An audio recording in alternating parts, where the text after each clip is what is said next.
네, 반갑습니다. 후렉입니다. 여기는 천자국님 사무실입니다. 오랜만은 아니죠, 사실. 제가 종종 뵙기 때문에. 그래도 최근에 오래간만이죠. 네. 뭐 다른 분보다는 가끔 봐야 되는데 네. 우리 그래도 오래간만입니다. 자주 봐야 되는데 온다고 또 두서없이 또 방 청소했네요. 부동산 어떻게 좀 보시는지, 물론 이제 좀 분야가 다르긴 하지만은 어떻게 보면 큰 카테고리 안에서는 부동산이라는 카테고리 하나로 또 묶여있기 때문에 저희가. 그렇죠. 그렇죠? 예. 경매도 이제 부동산이기 때문에 네네. 4년 동안 왜 이렇게 됐나? 천자국님의 생각을 제가 들어본 적이 없는 것 같아가지고. 근데 뭐 제 생각이나 후랭님 생각이나 뭐 어느 다 우리 뭐 패널 강사님이나 다 생각은 똑같은 것이 정말 많이 올랐어요. 네, 진짜 많이 올랐어요. 그래 올랐는데도 지금도 경매법정 가면은 또 삽니다. 첫 길에. 그래서 어떻게 보면 내려가면은 좀 사야 되지 않을까 그런 생각은 조금 하시면은 이제는 안 될 것 같고요. 네. 오른 이유는 정말 참 어떻게 보면은 옛날에 그 돌아가신 노무현 대통령이 생각납니다. 그때 그분이 그 집을 사면은 폐가 명신한다 해가지고 한 번은 그 법을 세번지기를 해가지고 굉장히 내렸어요. 목동 아파트 같은 경우에는 7억짜리가 4억까지 내려갔어요. 정말입니다. 그때 참 난리 났거든요. 그런데 지금 정부는 한 번도 안 내려가요. 장관이란 분이 22번, 23번, 24번 정책을 바꿔도 계속 올라갑니다. 그리고 올라가면서 한다는 이야기가 뭐 다주택자들이 뭐 집을 계속 사고 투기를 하니까 올라간다. 그래서 이분들을 중과세를 때려야 되겠다. 죽어봐라. 그러면 너희들이 이제 집을 내놨지 않을까. 그런데도 올라갑니다. 그렇죠. 야, 정말 희한한 거예요. 이것은 정부가 정말 맥을 못 잡는 것 같아요. 저도 최근이 아닙니다. 어저께인가 그저께예요. 목동 그 소유자기 때문에 단톡방을 가지고 있는데, 아니, 옛날에 처음에 몇 달 전에 그 당시 6.17 대책이죠. 6.17 대책에서 어떻게 나왔습니까? 실거주 2년 하지 않으면은 이제 재건축 조합원 자격이 없다. 네. 그래서 목동에 있는 사람들이 전부 다 집을 가지고 있는 사람들이 애들 고등학교 다 끝나면 다 외부로 나가거든요. 여기는 학군이니까. 그래서 외국에 다른 데 있는데 2년 거주하러 나와야 되거든. 그래서 기존에 있는 임차인들 나가라는 거예요. 그리고 자기 들어와서 살아야 된다. 이렇게 난리를 쳤어요. 그런데 어저께 어떻게 됐습니까? 갑자기 바뀌었죠. 바뀌었잖아요. 네. 야, 이런 식으로 1년도 안 돼가지고 이렇게 부동산 정책이 바뀌는데, 그래서 정부가 집값을 내린다. 정말 신도시 한다. 안 믿잖아요. 네. 안 믿어요. 그래서 지금도 빌라 같은 거 다 매수합니다. 지금도 경매법정 가보면 20대, 30대가 바글바글해요. 그 애들은 왜 20, 30대가 PC방이나 외국에 뭐 젊은이끼리 놀러 다니는 그런 걸 해야 되는데 왜 저렇게 노트북을 들고 법정에 앉아가지고 하고 있겠습니까?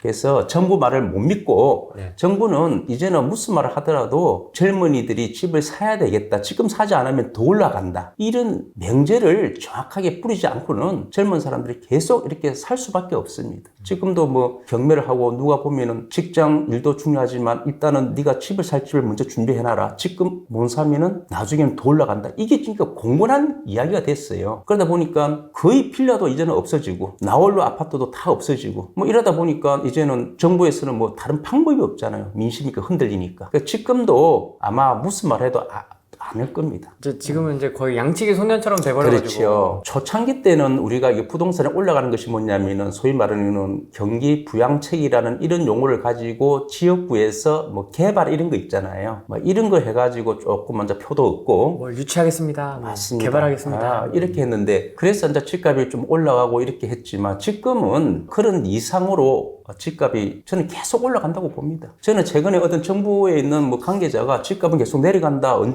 이렇게 이야기했잖아요. 근데 법정 보십시오. 계속 낙찰되지 않습니까? 첫 기일이. 낙찰가율이 지금 되게 높죠. 맞습니다. 아파트. 예. 그것은 다만 차이가 있다면은 옛날에는 입찰 인원수가 입찰 참가자가 많으면서 경쟁을 했는데 지금은 한둘이로 그래도 팔리잖아요. 근데 낙찰가율은 높네요. 그렇죠. 지금 안 사면 안 된다. 그리고 이 지역에 있는 물건은 지금 내가 사야 되겠다. 나왔으니까 사야 되겠다. 사실은 많이 틀린 이유가 뭐냐면 이렇게 경기가 안 좋잖아요. 후레님 지금 경기 안 좋은 거 맞잖아요.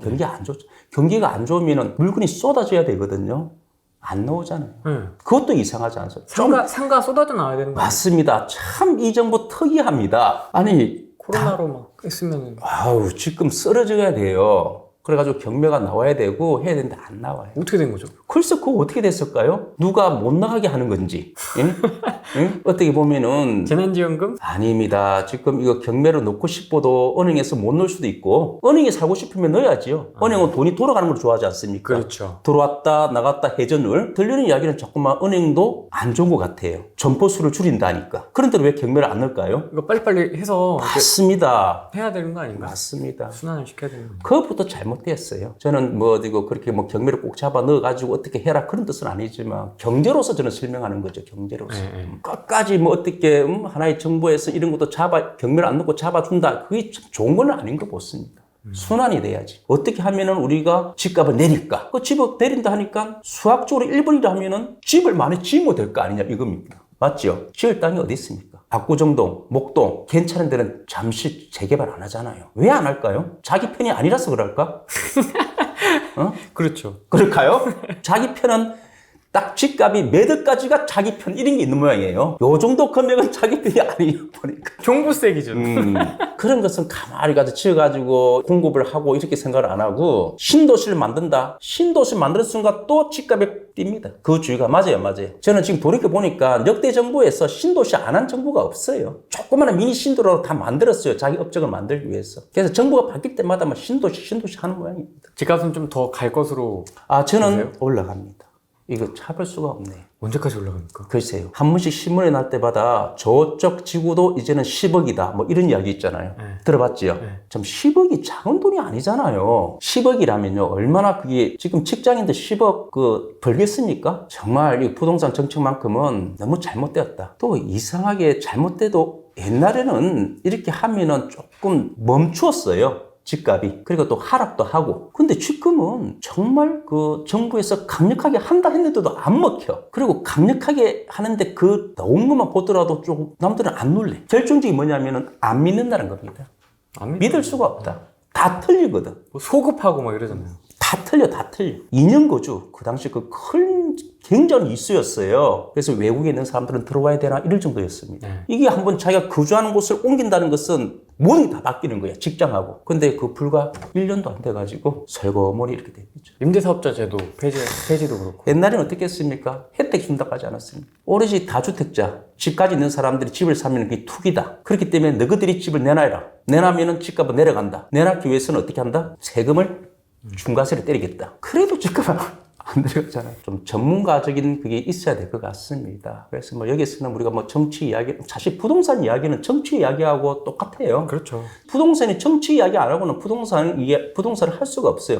정치인들이 신도시를 만들고 정치인들이 민의 재건축 이런 거 법을 분리하고 이렇게 되니까 부동산에 대한 우리 서민들이 사고 안 사고 또는 뭐 거주를 하고 이런 거거든요. 그래서 정치 이야기는 해도 되는 거예요. 임대차 3법도 있고. 맞습니다. 근데 너무 오락가락 이렇게 해가지고 뭐 부동산뿐만 아니라 좀 한심할 때가 많지요. 그런데 그래서 뭐 어떻게 한 대 해놨고도 탁 불러주게 해보는 게 없잖아요. 무슨 대책 발표해도 뭐 탁 나오는 게 없잖아요. 요새는 이제 뭐가 나오면 이게 뭐 하는 거지 지금? 장난하나? 지금 이런 생각밖에 안 들어요. 장난하는 게 아니고 이제 안 보지요. 다른 거. 딴 일 한다? 다른 거. 왜냐하면 똑같은 이야기고 현재 있는 정부가 야당이라면 굉장히 논평이 냈을 것 같아요. 그리고 막 굉장히 그지요. 이 설전을 부리면서 말도 안 된다 이렇게 나올 겁니다.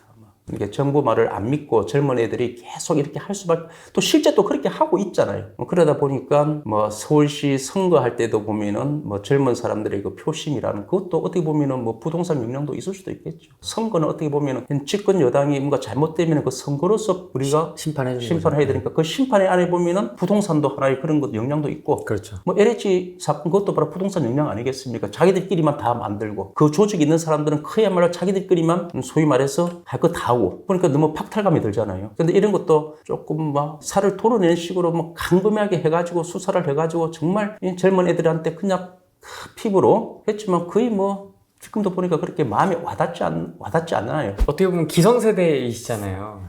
지금 20대, 30대 분들 되게 박탈감을 느끼시는 분들이 많이 있으시거든요. 그분들에게 좀 조언을 해주신다면 인생 선배로서 부동산 경매를 제가 현직에 있을 때 진행할 때 그때는 거의 50대, 60대였어요. 그때 이제 법정에 오면은 그 사람들이 퇴직하고 그냥 월세를 좀 받았까. 그래가지고 뭐 경매 물건 사가지고 월세 받는 소위 말하는 복독방 경매. 지금은 법정에 가보면 아시겠지만 20, 30대가 수두룩합니다. 그분들이 왜 여기 올까요? 뭐 저한테도 지금 경매를 배우는 사람들이 보니까 뭐 27살, 23살, 32살 뭐 이런 애들이 있어요. 이거 제가 뭐 되고.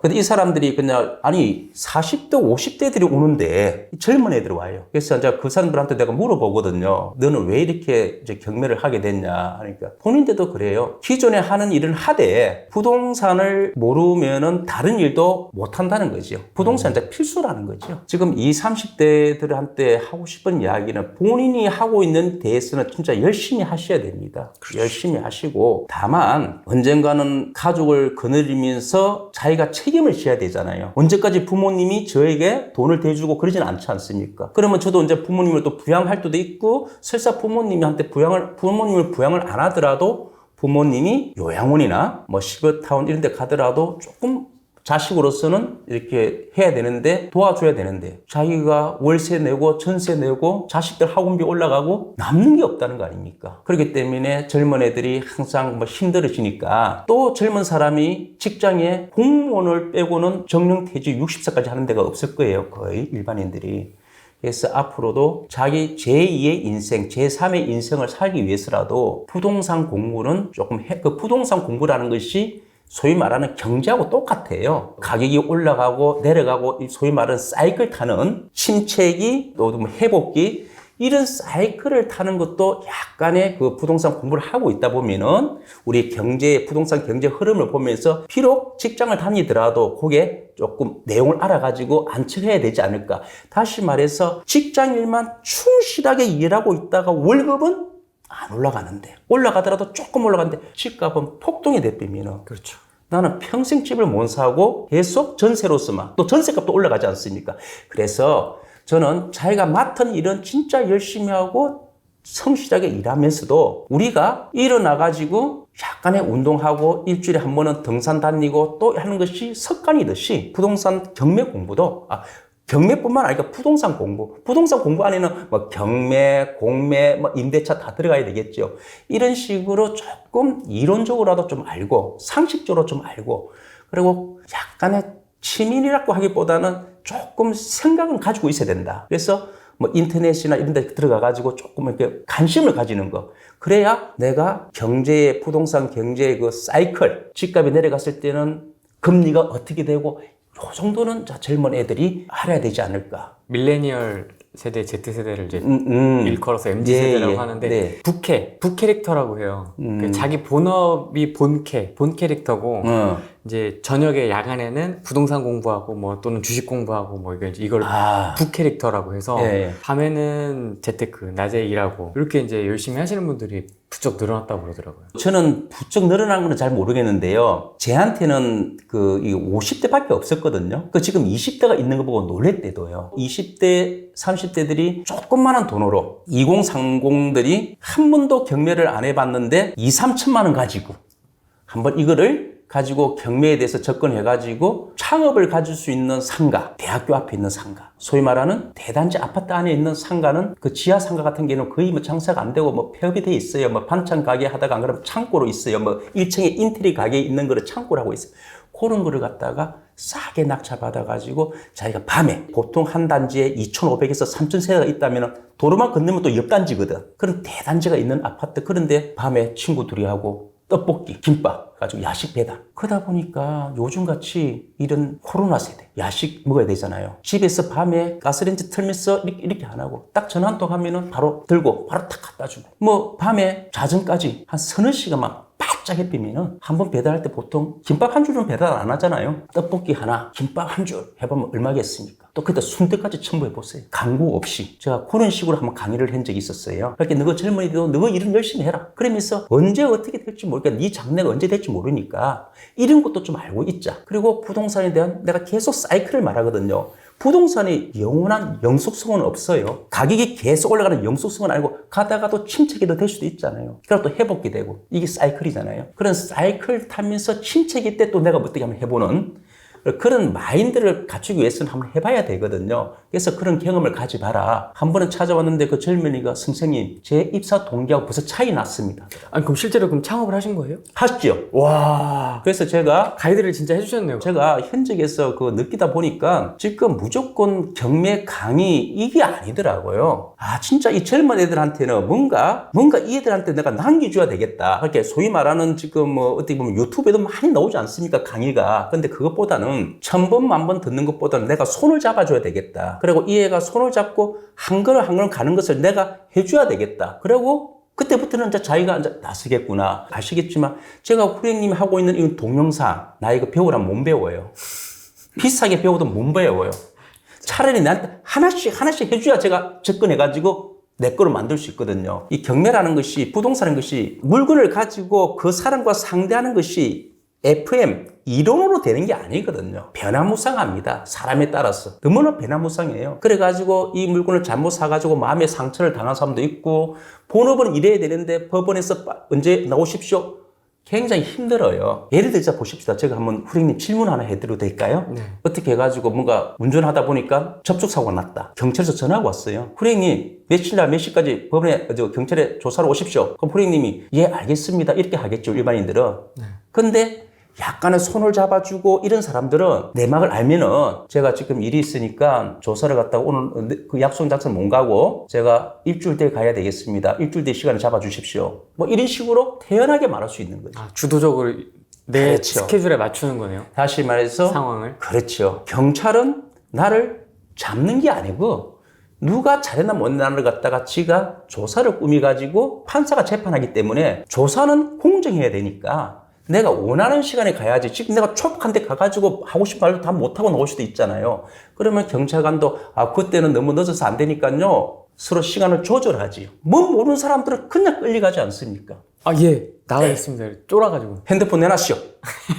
왜요? 왜 달라? 잘 좀 봅시다. 아니, 왜요? 핸드폰 달라면 영장이 있어야 될 거면 영장 봅시다. 여기 있잖아요. 종이 좀 펴놔요. 그걸 자세히 봐야 될 거 아닙니까? 핸드폰이 있나 없나? 영장이네. 수색하는 영장이 들어왔다. 어디라고 나와 있어요. 그런데 대충 보여주고 다른 거 다 할 수 있잖아요. 이거는 아니야. 이렇게 할 수 있잖아요. 그렇죠. 맞지 않습니까? 그렇죠. 이거는 손을 잡고 한 걸음 가지 않는 사람하고는 몰라요. 그래서 경매도 제가 아까 말했던 경찰 조사라든지 이런 식하고 좀 비유해서 말한 건데 경매와 부동산도 그러지 마라. 경매라는 것은 50년을 배워도 답이 없습니다. 100% 알지는 못해요. 계속 제도와 지침이 바뀌니까 나옵니다. 그렇게 그걸 어떻게 그렇게 아니고 기본 가락구만 딱 알면서 이거를 네 거로 만들어 보자. 그래서 제가 말한 것이 그렇습니다. 3천만 원만 있어가지고 우리가 이런 거 다 해보자. 그래가지고 그 대단지 아파트에서 재개발 재건축이 되면은 그 상가가 다시 또 네가 또 좋게 되지 않을까.